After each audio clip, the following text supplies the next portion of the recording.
Bangladesh one day দলের অধিনায়কত্ব থেকে সরে যেতে পারেন মেহেদী হাসান মিরাজ। সাম্প্রতিক পারফরম্যান্স এবং নেতৃত্ব নিয়ে সমালোচনার মধ্যেই নতুন অধিনায়ক নিয়ে জোর আলোচনা শুরু হয়েছে ক্রীড়াঙ্গনে। ক্রীড়াভিত্তিক ওয়েবসাইট ক্রিকবাজের তথ্য অনুযায়ী শুরুতে নাজমুল হোসেন শান্তর নাম আলোচনায় থাকলেও এখন সবচেয়ে এগিয়ে রয়েছেন টি-20 দলের অধিনায়ক লিটন দাস।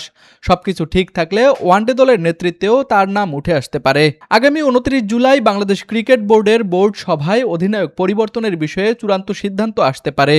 একই সঙ্গে ওয়ানডে দলের সহ অধিনায়ক হিসেবে টি-20তে একই দায়িত্ব পালন করা তাওহিদ হৃদয়ের নামও বিবেচনায় রয়েছে।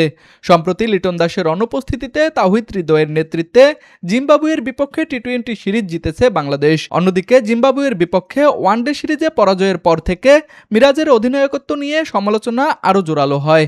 এখন বিসিবির আসন্ন বোর্ড সভার দিকেই তাকিয়ে রয়েছে ক্রিকেট ভক্তরা। সেখানেই জানা যাবে বাংলাদেশের ওয়ানডে দলের নতুন অধিনায়ক হিসেবে কে আসছেন। তুষার আচার্য, স্পোর্টস ডেস্ক, RCTV।